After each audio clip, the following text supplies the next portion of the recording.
You're listening to the A Bit From Within podcast with Felicia Marty. You are allowed to grow, to evolve, to change, just to work on yourself. But that doesn't mean that there is something wrong with you or that you, fucked up so badly. In fact, you're a human, right? It's so funny how we sometimes need this big permission outside of ourselves just to be a human. It's okay to have times in your life when you handled things differently than you would handle them now. Hello there, and thank you so much for joining me today for a new episode of the A Bit From Within podcast. My name is Felicia, and for those of you who may be new around here, every week I come here just to share a little bit from within. A little bit of something that I feel is true or that I've gone through or that is on my mind, how I'm working through it, and any inspiration or encouragement that I can share back in return. Today is a brand new week, ladies and gentlemen.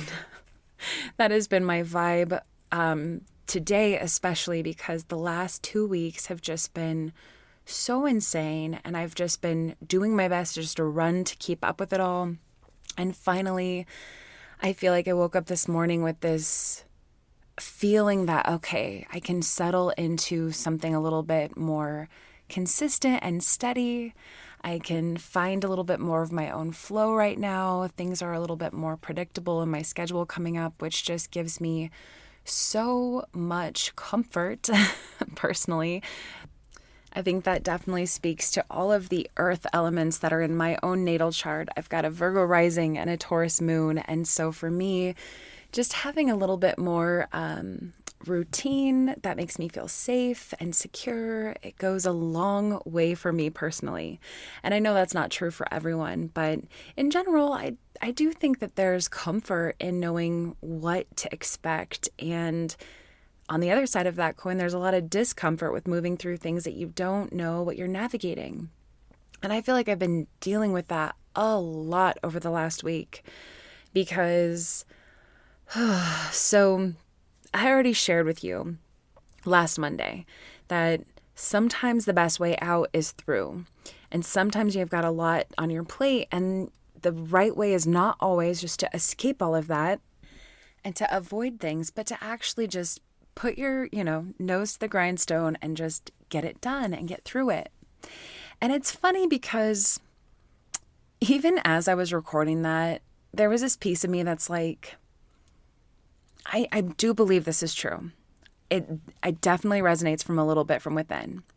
And at the same time, I did feel like I was kind of dangerously close to that level of when is it going to be too much? And sometimes you flirt with that line and then you cross the line and then the universe shows you. And I feel like that's what kind of happened to me last week because right after I finished recording last week's episode, I recorded on the 4th of July, and I had promised my dad that I would do a natal chart reading for him for his birthday, which was back in June. And so I'd already felt bad that it had been 2.5 weeks, maybe 3 weeks late. Yeah, almost 3 weeks late. So I was like, no, I'm going to go over there 4th of July, do this natal chart reading. So I get to my folks' house and we did the natal chart reading, had a lot of fun connecting with my dad, and then ate dinner outside with them, and then went on a little Starbucks run with my mom, and then I headed home. And I was feeling pretty good. And the next day, I got a call around 1:00 p.m. that my mom tested positive for COVID. And this was the first time that I had a serious exposure. And it kind of freaked me out, to be honest. I know that other people have been through all of this before and that everyone has different degrees of comfort with dealing with this virus. I think that some people, it has gone through your family once, maybe twice, and you've gotten through it and it's been okay. And so there's a deeper sense of comfort there. For other people, there's a lot of fear because there's, a lot that we still don't understand. And there's people dealing with long COVID, and even like Dave, he's dealing with really intense long COVID symptoms, and it's not fun, and it's really scary, and it's very dramatically impacted our lives, and not always in the best ways. Obviously, you're dealing with sickness. So there's some fear there. And there was fear there for me because I didn't want to bring it back to the house and give it to Dave. And I was also very, just like anybody else, you're worried about, okay, if I do get this, what's going to happen to me? How sick am I going to get? What about everything I have scheduled in my life? How long will it take if I do get sick for me to show that I'm sick? All of those things. So I tested right away as soon as I had heard that my mom tested positive, because I had some just like mild allergy symptoms, which sometimes that's what they say COVID can be like. So, and then again, allergies are really intense this time of year. We've been having rain and heat and all of these things that are allergy provoking. So I just wanted to make sure that I was at that point that I was good. So I was negative, which I was. Tested negative that day.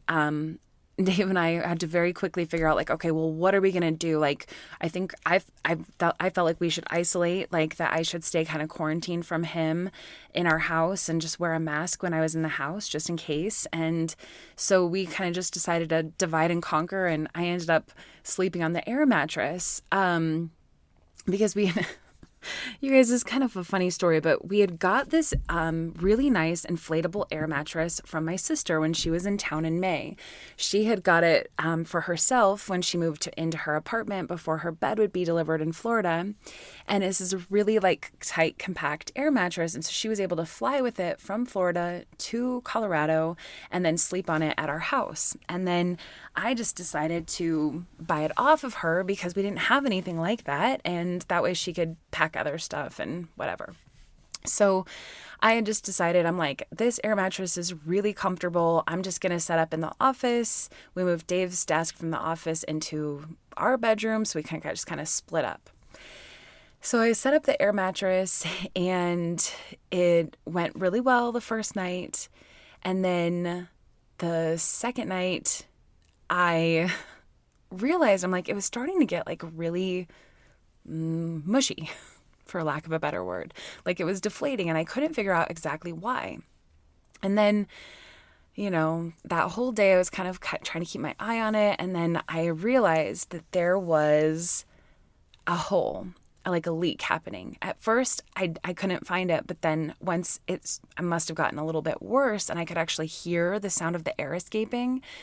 And so Dave went to the store for me and he bought me like some flex tape, and I reached out to the manufacturers, which they were amazing. And they said they would, they said to try to patch it, but where the leak was in like it kind of bubbles on the side, it kind of like curves in. So there was like stitching along like the side, and it was in the seam.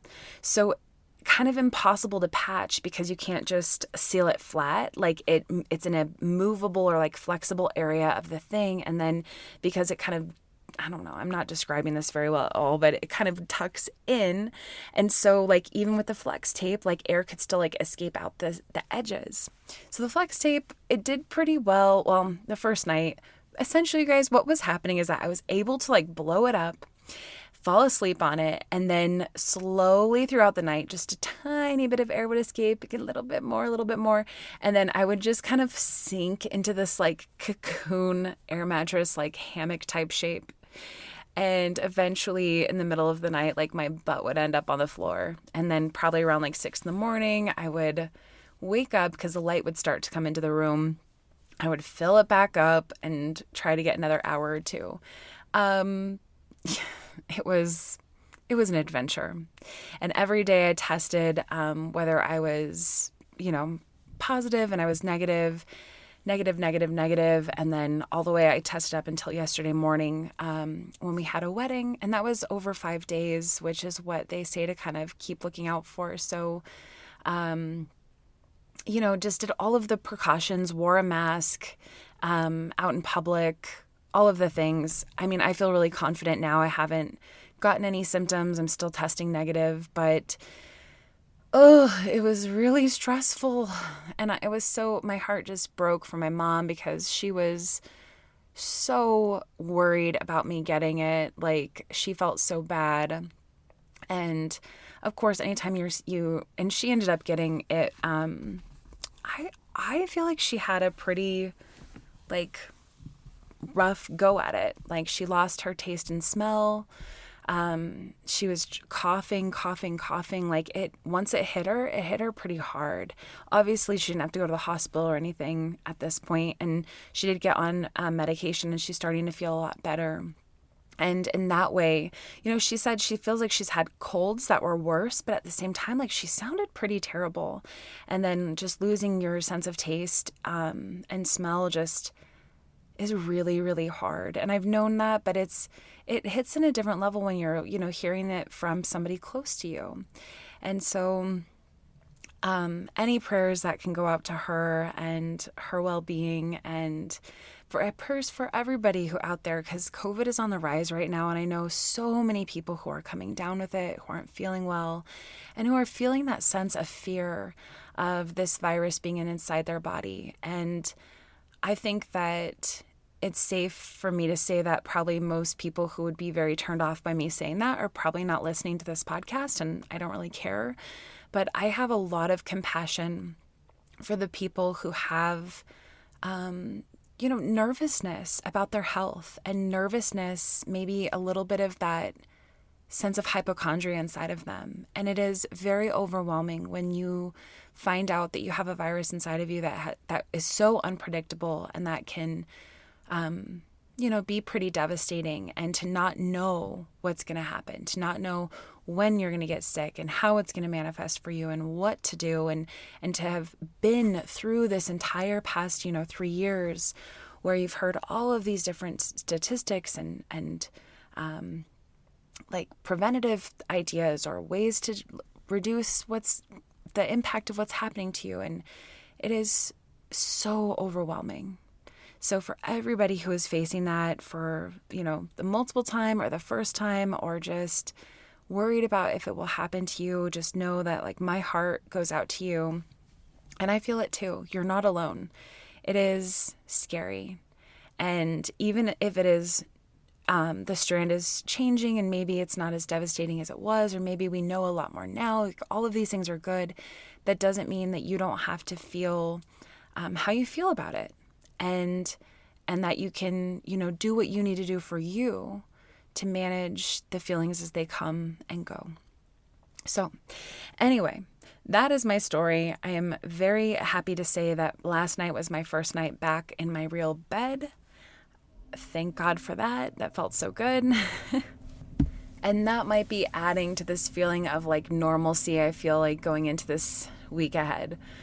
Because I tell you what, I did not anticipate that would be happening for us last week. And at least we know now that we can do it, that we have a plan in place. We've got masks, we've got a new air mattress now, so it won't be sinking into the ground. And yeah, we're just going to keep going and doing the best that we can. So let's transition to the astro check-in time of the podcast. This is one of my favorite little segments every week. I like to share a little bit about what's happening astrologically. And this week we get to talk about the full moon that is happening. So on Wednesday, July 13th, we are having a full moon. Moon is in the sign of Capricorn, while the sun opposes the moon in the sign of Cancer. And I think that Cancer Capricorn is one of the more challenging oppositions. And this is because they're very familiar archetypes to us that are also extremely different. So in a lot of ways, you can view Cancer as like the sign of the mother, nurturing, protective, kind of the creator of the home base. And then Capricorn is kind of like the archetype of the father. Working out in the world, providing, very concerned with the preservation of the family, but from an external sense, as opposed to being inside the home and creating the home.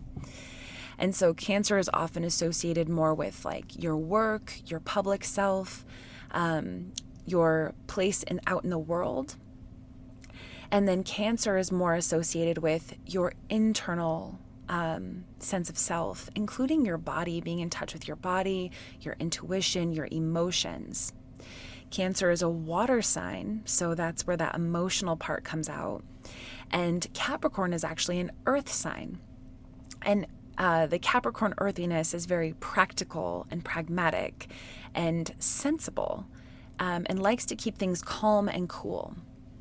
So when the moon is in Capricorn, it's very interesting because it's actually in a place of detriment. And what that means is that it's not really comfortable there. And part of that reason has to do with the polarity, because Cancer is actually ruled by the moon. So when it's in the opposite side of Capricorn, it just doesn't quite work how it's optimal. Moon in Capricorn has this kind of feeling of being kind of detached from emotions, kind of wants to keep things calm, cool, and collected. And it doesn't really want to make space for all of the emotions. It would rather kind of compartmentalize them and just honestly not deal with them. And that doesn't mean you don't have emotions when the moon is in Capricorn, right? Like, you definitely have feelings. We all do. But how we deal with our feelings is where it gets really unique. And I don't know about you guys, but I know that a lot of us who have a little bit more of those like traditional parent roles in our family, or if you watched enough TV shows, it's almost like you can imagine kind of how like the stereotype of like dads deal with feelings. Like, you run to your mom when you get hurt, or when somebody breaks up with you, or when you're going through big emotions. And if you try to do those same things with your dad, there's this awkwardness. It's not that they don't know how you feel, but they don't really know how to comfort you through it. So I think there is a little bit of this feeling of tension and awkwardness coming at this full moon.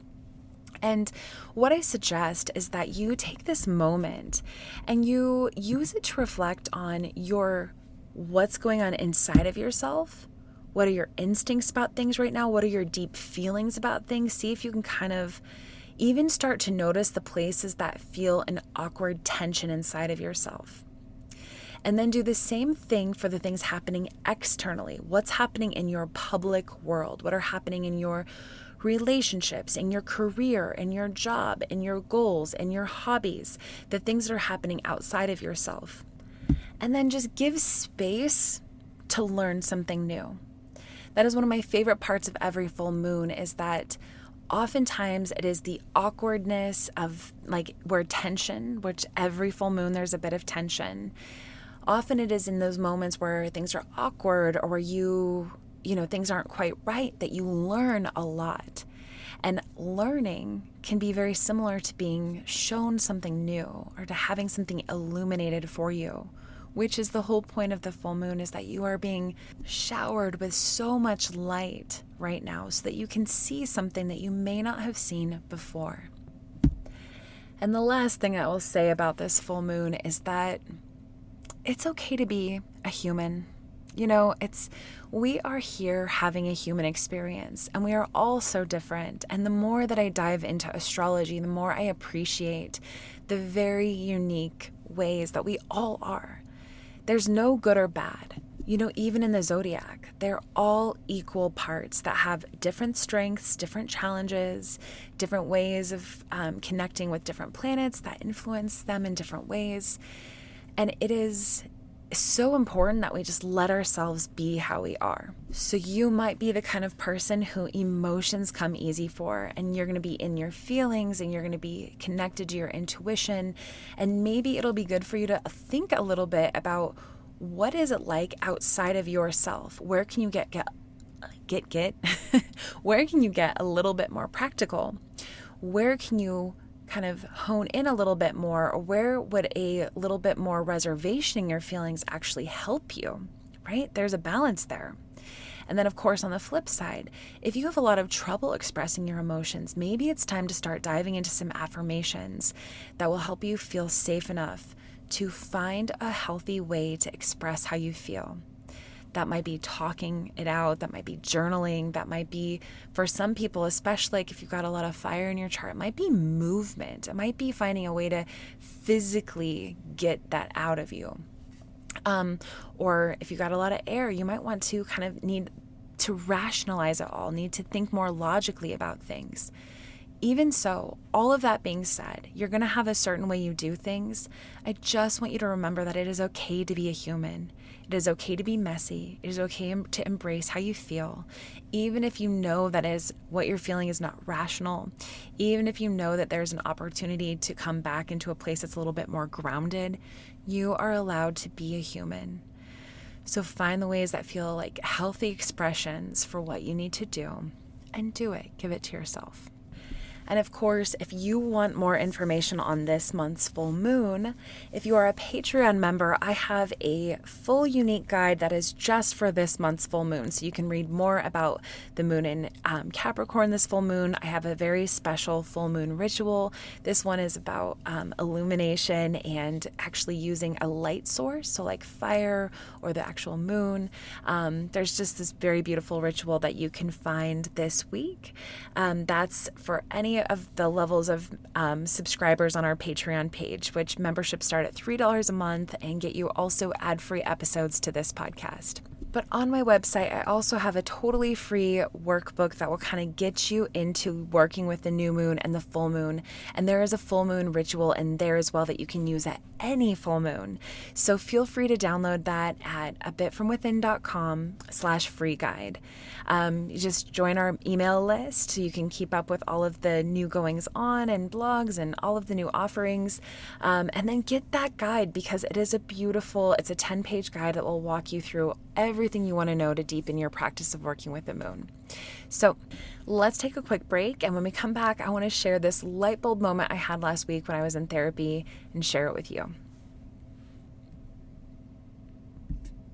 So one thing that I know to be true about myself is that the more things get kind of destabilized and out of routine and busy and chaotic and all of those things that kind of go with being out of a routine and having more time freedom, the more emotional and out of balance that I get.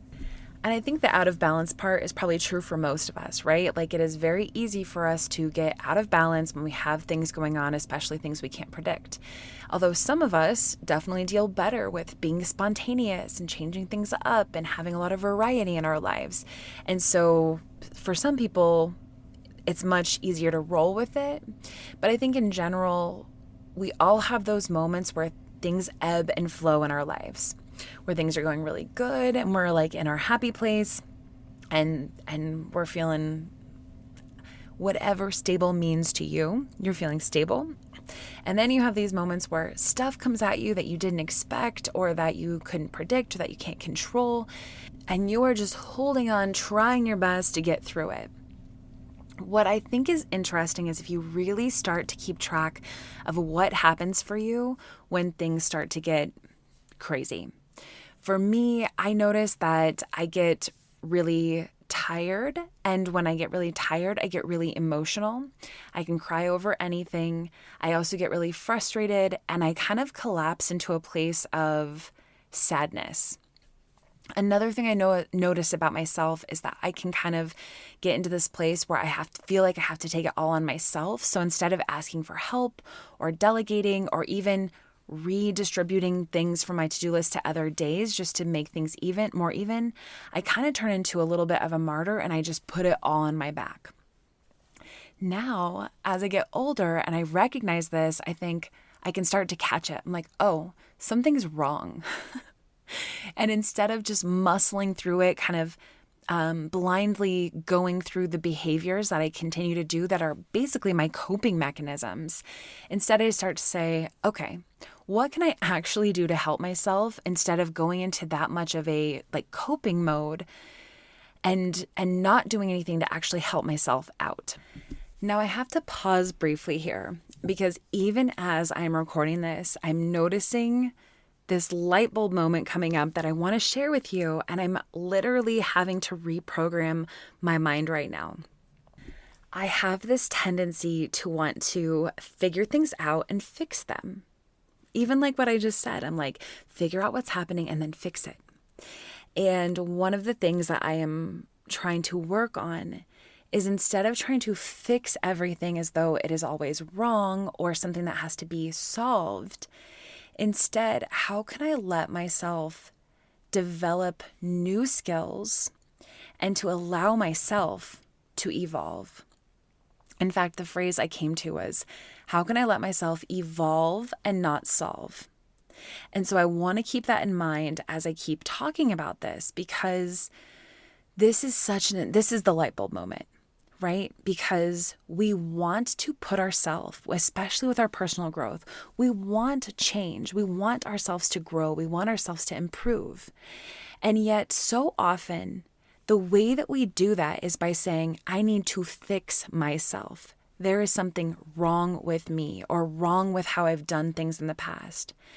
And I felt this. I mean, even last week, I kind of went down this rabbit hole where I started looking up all of the emails from my old boyfriends, my ex-boyfriends, and just reading, like, because most of the time when I was emailing with these people, yes, I'm a millennial that has always used email when I felt it was more appropriate than text messaging. I realized that younger millennials maybe don't do this, probably Gen Z, no, definitely not. But I'm a millennial who's always enjoyed a good email. I still have a pen pal. I love emailing. Email's a thing for me. So I went down this rabbit hole last week of these emails from my ex-boyfriends. And honestly, it kind of got me in a little bit of a funk. And this is what led to this whole moment around evolving, not solving. Because I felt like when I was reading through some of the things that they had said that were their problems with things or how I was showing up in the relationship, I started to feel like, oh my gosh, I have so much that I need to fix about myself. And my therapist was so kind to help me realize, like, hey, are you allowed to want to change how you approach things? Yeah. Definitely. You are allowed to grow, to evolve, to change, just to work on yourself. But that doesn't mean that there is something wrong with you or that you, like fucked up so badly. In fact, you're human, right? Like, it's so funny how we sometimes need this big permission outside of ourselves just to be a human. It's okay to have times in your life when you handled things differently than you would handle them now. And I feel this very much because I have this part of myself that I feel so noble. Like I always try to do the right thing. I do think very much about other people, and I try to keep a constant tab on where I'm at with things, and I do all of this work for myself and for others. And so because of that, because I'm so invested in that way, at times I've noticed that it's kind of hard for me to be vulnerable about how I make other people feel, especially when it comes to kind of what I was talking about in the beginning, when things aren't quite right, when I get really emotional, or when and I'm not saying emotions are bad. Emotions are not bad. But what I'm learning is that sometimes in the past, I've had an unhealthy way of expressing my emotions. And I'm trying to find a way where instead of fixing that part of myself, I'm trying to focus on letting myself evolve into a person who has better ways of expressing themselves, healthier ways of communicating. You know what I mean? And now I do think that there's probably people out there who would have a problem with this. It's there's nothing wrong with being really hard on yourself. But I kind of have a problem with that because in my life, I've always gotten farther when I've been more gentle with myself. I've always had deeper, richer, more fulfilling experiences when I approach myself with gentleness instead of with shaming myself or with beating myself up. And some people think that that's really effective because it creates you changing your behavior, right? If you beat yourself up enough, you can shame yourself into showing up differently. But I think most of us who have done some self-work, we realize that that's just going to become another thing that you have to heal. because self-compassion goes so much further than self-shaming and being mean to yourself and trying to be hard on yourself. And so I really appreciated this light bulb moment of evolve, not solve, because, we have so many ways that we kind of sneakily are hard on ourselves. Even me, somebody who is, taught gentle yoga for the past 6 years, right? I am such a huge advocate for being gentle with yourself, gentle with your body, gentle with where you're at from day to day, gentle with the process. And yet still, and probably because I believe so strongly in that, because I have this tendency to be really critical and to be hard on myself and to feel like I have to solve, and fix. And really, that's just not the point. I think for all of us, we want to know ourselves and we want others to see us for who we really are. I think that's a major human vulnerability. We want this, and yet there's all of these little fears and beliefs and things that that we're afraid of, that kind of stand in the way, that sometimes make us insecure and make us feel like we have to be different than we are in order to be loved, or in order to be successful, or in order to be understood, or in order to fit in, right? We want to belong. And so sometimes trying to get rid of all of those beliefs and distill it down and to let ourselves be how we are, and then to also see ourselves for who we are and give ourselves that permission to evolve as humans, because we have this beautiful ability, being humans, to rationalize, to learn, to be exposed to new ideas, to consider different ways of doing things, to heal our traumas and to improve. We want to take advantage of that too. And I think especially nowadays, there's even this intense pressure to be constantly using all of the information out there. So all of the articles online, all of the blogs, all of the social media tips, all of the coaches out there, all of the self-help books. We just need to get our hands on as much information as possible and keep growing, keep improving, keep changing, keep learn how to do things differently, be perfect. And this is it's such a big explosion happening in my mind right now, because it's just so easy to see how, messed up all of this is. And I think social media plays such a big part in it all. And not just, you're not just connecting with strangers, right? Or even the people who we don't care about, but this idea that we have to curate this version of ourselves publicly, right? We all have this, not all, maybe not everyone, but I think many of us feel this pressure to put this version of ourselves out there online that matches who we want to be, who it's important for us, what matches our values, essentially. And this is just so stressful for so many of us, because it's the last thing we need. And it gets us so in our heads about what really matters. If you could just distill it all, push it all away, what matters to you? And maybe this is the perfect place just to kind of wrap up today's episode, because we have this full moon coming up. And it's the best possible thing we can do for ourselves is just push out all of the noise. Find a place to sit with yourself in silence and make room and time and space to know yourself. If we can start there, then you can slowly, you choose the ways that you want to grow. And then you allow yourself to evolve. And you get to pick the way that you want to learn how to do that, or what you need to let go of in order to be able to do that. Because sometimes that's a huge part of the process too. I think this is a perfect time to have this conversation because it kind of brings up a lot of these Cancer Capricorn polarities around, what's true inside of us and what matters when we're in our home, which is what we all have to come back to, no matter how strong, you are out there in the world preserving yourself or working for yourself or creating this public image. Like, at the end of the day, when you crawl into bed, like, you come home to yourself.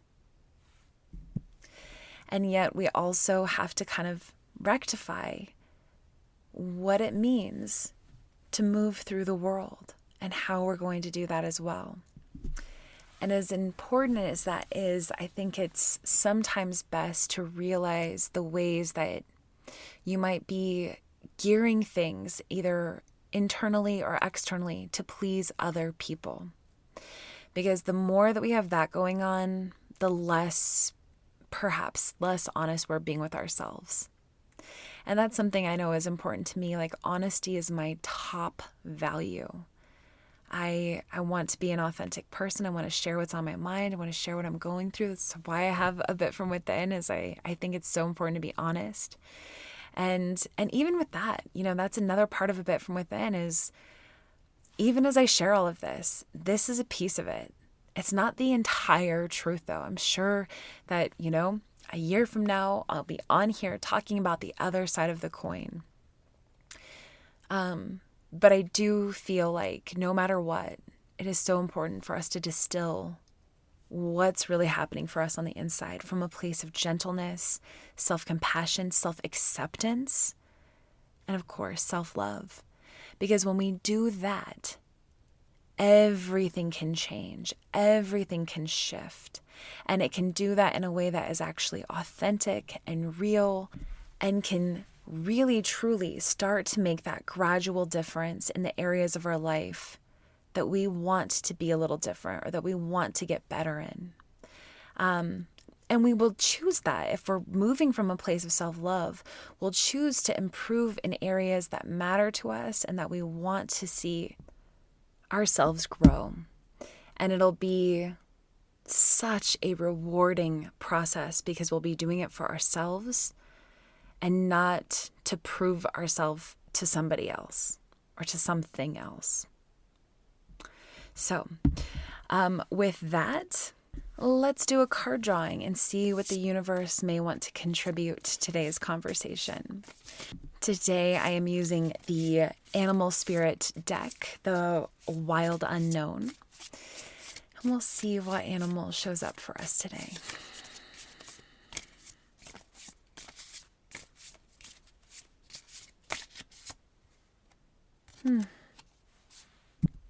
The Phoenix.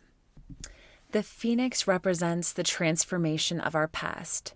It doesn't mean running from it, denying it, or burning bridges with rage.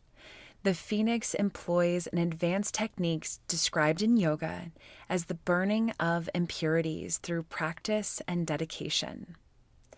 The essence of the Phoenix is with us when we realize we have been suffering for too long and something must change. We take a stand and decide to live consciously instead of being driven by the unconscious mind and its long list of fears and aversions.